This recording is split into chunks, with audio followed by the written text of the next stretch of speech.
নমস্কাৰ আকাশবাণী গুৱাহাটী কেন্দ্ৰৰ পুৱাৰ আঞ্চলিক বাতৰি পঢ়িছো জুলি শৰ্মা বৰুৱাই এতিয়া প্ৰধান বাতৰিসমূহ হ'ল ৰাজ্যৰ সকলো চৰকাৰী মহাবিদ্যালয়ে নাকৰ মূল্যাংকন ব্যৱস্থা কৰিব লাগিব বুলি মুখ্যমন্ত্ৰী ডক্টৰ হিমন্ত বিশ্ব শৰ্মাৰ প্ৰকাশ মাটিবাৰী সম্পৰ্কীয় সমস্যা সমাধানৰ বাবে ৰাজ্য চৰকাৰে আৰম্ভ কৰা মিছন বসুন্ধৰাৰ অধীনত এই পৰ্যন্ত 4,60,000তকৈও অধিক লোকৰ আবেদন যোৰহাটৰ অনিমেশ ভূঞাৰ হত্যাকাণ্ডৰ মূল হত্যাকাৰী বুলি অভিযোগ উঠা নীৰজ দাসৰ আৰক্ষীৰ জিম্মাত দুৰ্ঘটনাত মৃত্যু কোভিড পৰিস্থিতিৰ মাজতে নাগালেণ্ডত আজিৰে পৰা 10 দিনীয়া হৰ্ণবিল মহোৎসৱ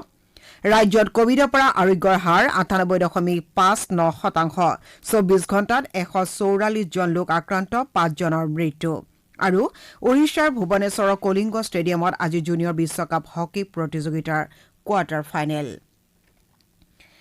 ভাৰত কোভিড-19 প্ৰতিষেধকৰ 150 কোটি পালি প্ৰদানৰ দিশে অগ্ৰসৰ হোৱাৰ সময়ত কৰোনা ভাইৰাছৰ নতুন উৎপৰিৱৰ্তিত ৰূপৰ সংক্ৰমণৰ বাতৰিয়ে উদ্বিগ্নতাৰ সৃষ্টি কৰিছে এনে পৰিস্থিতিত আমাৰ শ্ৰোতাসকলক যথাশীঘ্ৰে 2 পালি প্ৰতিষেধক গ্ৰহণ কৰাৰ লগতে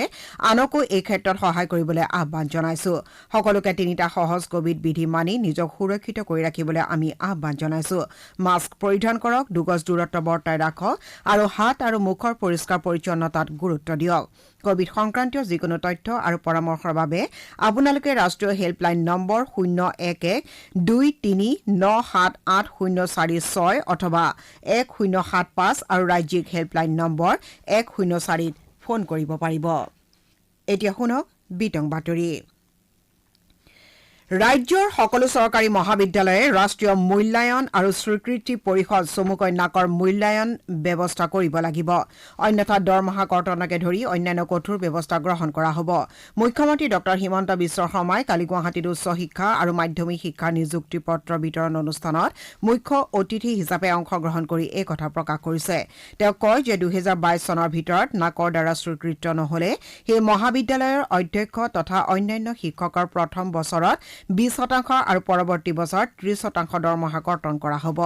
মুখ্যমন্ত্ৰীয়ে আনহাতে পৰ্যায়ক্ৰমে চৰকাৰী মহাবিদ্যালয়ক অপ্ৰাদেশিকৃত কৰাৰ প্ৰক্ৰিয়া আৰম্ভ কৰা হ'ব বুলি উল্লেখ কৰে তেওঁ লগতে শিক্ষাৰ মান উন্নীত কৰাৰ লক্ষ্যৰে অহা বছৰ ফেব্ৰুৱাৰীত হ'বলগীয়া গুণোৎসৱত ছাত্ৰ-ছাত্ৰীৰ লগতে শিক্ষক শিক্ষয়িত্ৰীসকলেও পাৰদৰ্শিতা নিৰূপণ কৰা হ'ব বুলি মন্তব্য কৰে মুখ্যমন্ত্ৰীয়ে লগতে কয় যে শিক্ষা ব্যৱস্থাটো সুচল কৰি তুলিবলৈ মহাবিদ্যালয়সমূহত অধ্যাপক নিযুক্তিৰ বাবে ৰাজ্য চৰকাৰে এখন বিশেষ কেন্দ্ৰীয় নিয়োগ সমিতি গঠন কৰাৰ সিদ্ধান্ত লৈছে উল্লেখযোগ্য যে মুখ্যমন্ত্ৰী ডক্টৰ শৰ্মাই কালি মহাবিদ্যালয়ৰ 16 গৰাকী তৃতীয় বৰ্গৰ কৰ্মচাৰী 88খন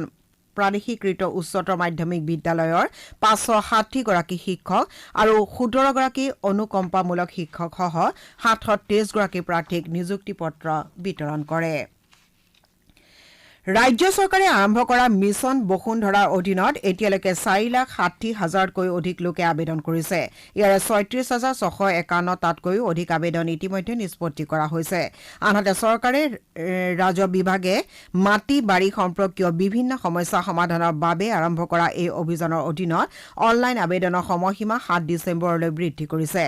ভূমিলেখা আৰু জৰীপ বিভাগৰ সঞ্চালক জি.ডি. ত্ৰিপাঠীয়ে কালি 6ষ্ঠ অনুসূচীৰ অন্তৰ্ভুক্ত জিলাকেইখনক বাদ দি প্ৰতিখন জিলাৰ উপায়ুক্ত আৰু মহকুমাধিপতিসকলক অহা 7 ডিচেম্বৰলৈ আঁচনিখনৰ অধীনত আবেদন গ্ৰহণ কৰা সময়সীমা বৃদ্ধিৰ বিষয়ে অৱগত কৰে অৱশ্যে অফলাইন আবেদন গ্ৰহণৰ সময় কালি উকলি গৈছে উল্লেখযোগ্য যে মুখ্যমন্ত্ৰী ডক্টৰ হিমন্ত বিশ্ব শৰ্মাই যোৱা 2 অক্টোবৰত আৰম্ভ কৰা এই অভিযানৰ জৰিয়তে ভূমি সংক্ৰান্তীয় দীৰ্ঘদিনীয়া সমস্যা সমাধানৰ বাবে 9টা পদক্ষেপ গ্ৰহণ কৰা হৈছে এই পদক্ষেপসমূহৰ ভিতৰত উত্তৰাধিকাৰী সূত্ৰে নামজাৰি দলিল সূত্ৰে নামজাৰি বিবাদমুক্ত বাটোৱাৰা একচনীয়া পট্টাৰ ম্যাদী পট্টাকৰণ মাটিৰ শ্ৰেণী পৰিৱৰ্তন ৰাজহ নথিৰ পৰা দখল অথবা চৰ্তবিহীন নাম পট্টাকৰণ আবণ্টিত মাটিৰ ম্যাদী পট্টাকৰণ ভূমি নথিৰ সংশোধনী আৰু ভূমি নথিত পট্টাদাৰৰ মোবাইল নম্বৰ অন্তৰ্ভুক্তিকৰণৰ ব্যৱস্থা কৰা হৈছে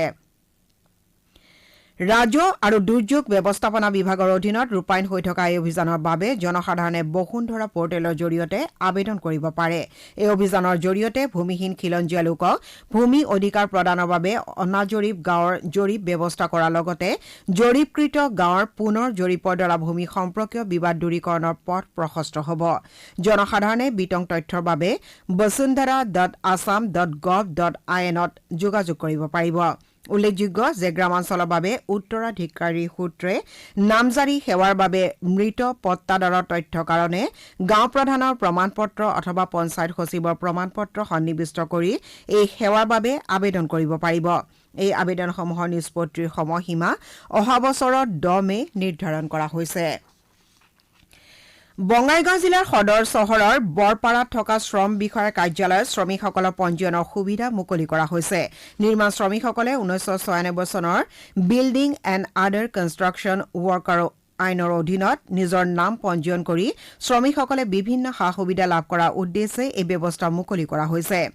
নিৰ্মাণ শ্ৰমিকে ভোটাৰ পৰিচয় পত্ৰ বয়সৰ প্ৰমাণপত্ৰ ঠিকাদাৰে দিয়ে কাম কৰা প্ৰমাণপত্ৰ এনৰেগাৰ কৰ্মপত্ৰ বেংকৰ একাউণ্ট নম্বৰ আৰু নিজৰ ফটো জমা দি এই পঞ্জীয়ন কৰিব পাৰিব পঞ্জীয়নভুক্ত শ্ৰমিকে আইনখনৰ অধীনত নিজৰ স্বাস্থ্য পৰীক্ষাৰ বাবে বছৰত 5,000 টকা কৰ্কট আৰু বৃক্ক ৰোগৰ চিকিৎসাৰ বাবে 1.5 লাখ টকা লাভ কৰাৰ ব্যৱস্থা আছে তদুপৰি এই আইনৰ অধীনত সন্তানৰ উচ্চ শিক্ষাৰ বাবে জলপানীৰো ব্যৱস্থা আছে আইনখনে শ্ৰমিক এজনক 60 বছৰ বয়স অতিক্ৰম কৰাৰ পাছত পেঞ্চন দিয়াৰো ব্যৱস্থা কৰিছে যোৰহাটত একাংশ দুষ্কৃতিকাৰী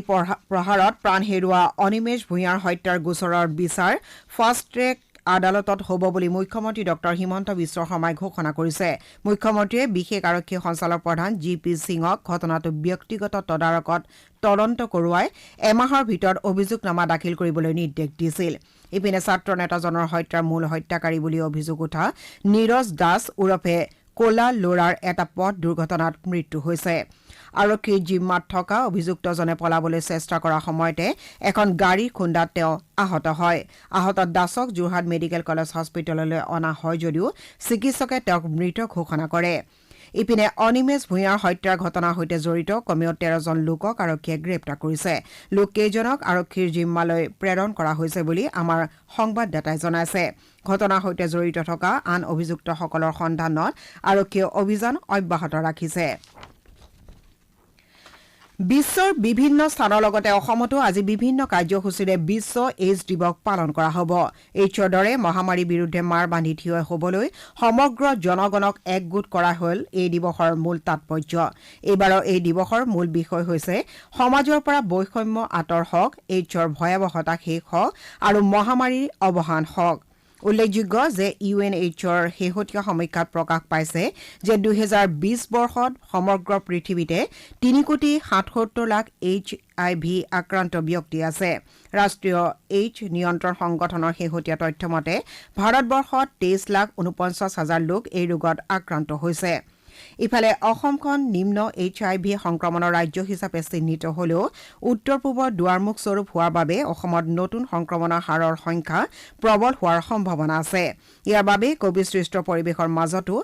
HIV সজাগতা বৃদ্ধি আৰু অন্যান্য কাৰ্যসূচীসমূহ পূৰ্ণগতিত চলাই থকা হৈছে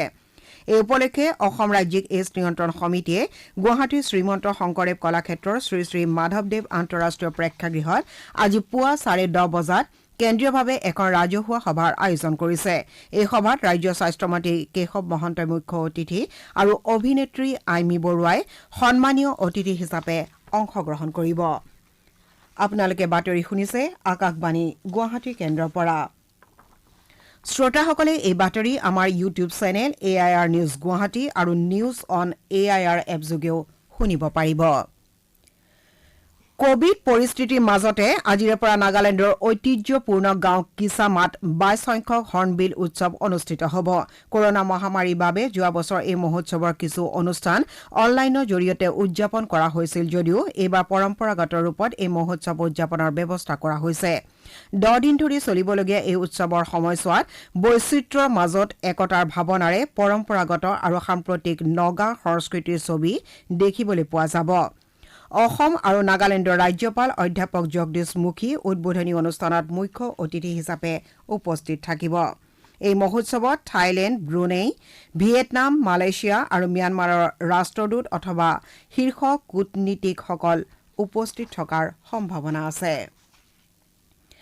ৰাজ্যত কোভিডৰ পৰা আৰোগ্যৰ হাৰ 98.59% হৈছে। যোৱা 24 ঘণ্টাত 109 জন কোভিড ৰোগী সুস্থ হৈ উঠিছে। ইয়াকে লৈ ৰাজ্যত বৰ্তমানলৈকে সুস্থ হৈ উঠা লোকৰ সংখ্যাই 6,08,000 অতিক্ৰম কৰিছে। ইয়াৰ বিপৰীতে বিগত 24 ঘণ্টাত 32,529টা নমুনা পৰীক্ষাৰ অন্তত 144 জন লোকৰ দেহত কৰোনা ভাইৰাছৰ উপস্থিতি ধৰা পৰে। ইয়াৰে 57 জন কামৰূপ মহানগৰ জিলাৰ। ৰাজ্যত কালি সংক্ৰমণৰ হাৰ আছিল 0.44%। সম্প্ৰতি 1,278 জন চিকিৎসাধীন কোভিড ৰোগী আছে। ৰাজ্যত কালি দিনটোত কোভিডত আক্ৰান্ত হৈ 5 জন লোকে প্ৰাণ হেৰুৱায়। ইপিনে ৰাজ্যত কালি পৰ্যন্ত মুঠ 3,31,70,875 পালি প্ৰতিষেধক প্ৰদান কৰা হৈছে। ইয়াৰে 2,11,43,571 পালি প্ৰথম পালি হিচাপে আৰু 1,20,27,304 পালি দ্বিতীয় পালি হিচাপে প্ৰদান কৰা হৈছে। একেদৰে দেশত বৰ্তমানলৈকে 124 কোটিৰো অধিক পালি প্ৰতিষেধক প্ৰদান কৰা হৈছে। কালি দিনটোত সন্ধিয়া 7 বজা পৰ্যন্ত 72 লাখৰো অধিক পালি প্ৰতিষেধক দিয়া হয়। ৰাষ্ট্ৰজোৰা কোভিড প্ৰতিষেধক প্ৰদান অভিযানৰ অংশ হিচাপে কেন্দ্ৰীয় চৰকাৰে ৰাজ্য আৰু কেন্দ্ৰীয় শাসিত অঞ্চলসমূহলৈ বিনামূলীয়াকৈ কোভিডৰ প্ৰতিষেধক যোগান ধৰি আহিছে। অসম চৰকাৰৰ সাংস্কৃতিক সঞ্চালকালয়ৰ উদ্যোগত আৰু যোৰহাট জিলা প্ৰশাসন তথা স্বৰ্গদেউ চাওলুং চুকাফা সমন্বয় ক্ষেত্ৰ সমাজৰ সহযোগত কাইলৈ চুকাফা দিৱস অসম দিৱস হিচাপে পালন কৰা হ'ব। এই উপলক্ষে যোৰহাট জিলাৰ মহবন্দাস্থিত স্বৰ্গদেউ চাওলুং চুকাফা সমন্বয় ক্ষেত্ৰত পুৱা 11 বজাৰ পৰা বিভিন্ন কাৰ্যসূচীৰ আয়োজন কৰা হৈছে। ওড়িশাৰ ভুৱনেশ্বৰৰ কলিংগ ষ্টেডিয়ামত আজি জুনিয়ৰ বিশ্বকাপ হকী প্ৰতিযোগিতাৰ কোৱাৰ্টাৰ ফাইনেল খেলসমূহ অনুষ্ঠিত হ'ব। পুৱা 10:30 বজাৰ পৰা হ'বলগীয়া প্ৰতিযোগিতাৰ প্ৰথমখন কোৱাৰ্টাৰ ফাইনেলত জাৰ্মানী স্পেইনৰ সন্মুখীন হোৱাৰ বিপৰীতে দিনৰ 1:30 বজাত হ'বলগীয়া দ্বিতীয়খন কোৱাৰ্টাৰ ফাইনেলত নেডাৰলেণ্ড আৰ্জেণ্টিনাৰ মুখামুখি হ'ব। বিয়লি 4:30 বজাত হ'বলগীয়া তৃতীয়খন কোৱাৰ্টাৰ ফাইনেলত ফ্ৰান্স মালয়েছিয়াৰ বিৰুদ্ধে অৱতীৰ্ণ হ'ব। সন্ধিয়া 7:30 বজাত হ'বলগীয়া অন্তিমখন কোৱাৰ্টাৰ ফাইনেলত ভাৰত বেলজিয়ামৰ সন্মুখীন হ'ব। আকাশবাণীয়ে সন্ধিয়া 7:25 পৰা ভাৰত আৰু বেলজিয়ামৰ মাজৰ খেলখনৰ চলন্ত বিৱৰণী সম্প্ৰচাৰ কৰিব। এতিয়া শুনক আজি গুৱাহাটীৰ পৰা প্ৰকাশিত বাতৰি কাকতসমূহৰ মুখ্য বাতৰি চমু অৱলোকন পৰিস্মিতা দিহিঙীয়াৰ পৰা। ছাত্ৰ নেতাৰ হত্যাকাণ্ডৰ প্ৰতিবাদত উত্তাল যোৰহাট নগৰ। নাকৰ স্বীকৃতি অবিহনে মহাবিদ্যালয়ৰ দৰমহা কৰ্তন, অমিক্ৰণৰ প্ৰাদুৰ্ভাৱ আদি বিভিন্ন বিষয়ৰ বাতৰিক আজি গুৱাহাটীৰ পৰা প্ৰকাশিত দৈনিক বাতৰি কাকতসমূহৰ প্ৰথম পৃষ্ঠাত স্থান দিয়া হৈছে। ছাত্ৰ নেতা অনিমেষ ভূঞাৰ হত্যাকাণ্ডক লৈ কালি দ্বিতীয় দিনা সমগ্ৰ যোৰহাট চহৰ প্ৰতিবাদমুখৰ হৈ থাকে। এই বাতৰিটো গুৱাহাটীৰ পৰা প্ৰকাশিত আটাইকেইখন কাকতে প্ৰথম পৃষ্ঠাত মুখ্য বাতৰি হিচাপে প্ৰকাশ কৰিছে। বাতৰিটো অসমীয়া খবৰ কাকতে ছাত্ৰ নেতাৰ গণনিধন কাণ্ড গ্ৰেপ্তাৰ 13 শিৰোনামেৰে প্ৰথম পৃষ্ঠাত মুখ্য বাতৰি হিচাপে প্ৰকাশ কৰিছে। বাতৰিটো নিয়মীয়া বাৰ্তা, আমাৰ অসম, অসমীয়া প্ৰতিদিন, দি আছাম ট্ৰিবিউন আদি কাকতে ভিন ভিন শিৰোনামেৰে মুখ্য বাতৰি হিচাপে প্ৰকাশ কৰিছে। এই বাতৰিৰ সৈতে সংগতি ৰাখি অসম আৰক্ষীৰ অপৰাধ বিভাগৰ তদন্ত অনুসৰি চলিত বৰ্ষত ৰাজ্যত সংঘটিত আন বহু হত্যাকাণ্ডৰ আন এটা বাতৰিক দৈনিক অগ্ৰদূত কাকতে প্ৰথম পৃষ্ঠাত মুখ্য বাতৰিৰ স্থান দিছে। আনহাতে নাকৰ মূল্যায়নত অংশগ্ৰহণ নকৰা মহাবিদ্যালয়ৰ পুঁজি হ্ৰাস তথা দৰমহা কৰ্তন কৰা হ'ব বুলি মুখ্যমন্ত্ৰীয়ে প্ৰকাশ কৰা বাতৰিটোক দ্য চেণ্টিনেল আৰু দৈনিক অসম কাকতে প্ৰথম পৃষ্ঠাত গুৰুত্ব সহকাৰে প্ৰকাশ কৰিছে। আজি প্ৰকাশিত অন্যান্য বাতৰিৰ ভিতৰত আছে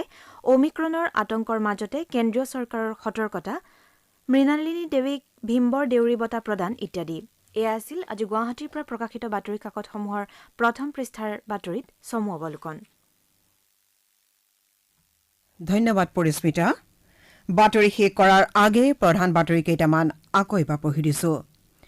ৰাজ্যৰ সকলো চৰকাৰী মহাবিদ্যালয়ে নাকৰ মূল্যাংকন ব্যৱস্থা কৰিব লাগিব বুলি মুখ্যমন্ত্ৰী ডঃ হিমন্ত বিশ্ব শৰ্মাৰ প্ৰকাশ। যোৰহাটৰ অনিমেষ ভূঞাৰ হত্যাকাণ্ডৰ মূল হত্যাকাৰী বুলি অভিযোগ উঠা নীৰজ দাসৰ আৰক্ষীৰ জিম্মাত দুৰ্ঘটনাত মৃত্যু। কোভিড পৰিস্থিতিৰ মাজতে নাগালেণ্ডত আজিৰে পৰা 10 দিনীয়া হৰ্ণবিল মহোৎসৱ। ৰাজ্যত কোভিডৰ পৰা আৰোগ্যৰ হাৰ 98.59%, 24 ঘণ্টাত 144 জন লোক আক্ৰান্ত, 5 জনৰ মৃত্যু। আৰু ওড়িশাৰ ভুৱনেশ্বৰৰ কলিংগ ষ্টেডিয়ামত আজি জুনিয়ৰ বিশ্বকাপ হকী প্ৰতিযোগিতাৰ কোৱাৰ্টাৰ ফাইনেল। এতিয়াৰ বাতৰি ইমানতে শেষ হ'ল।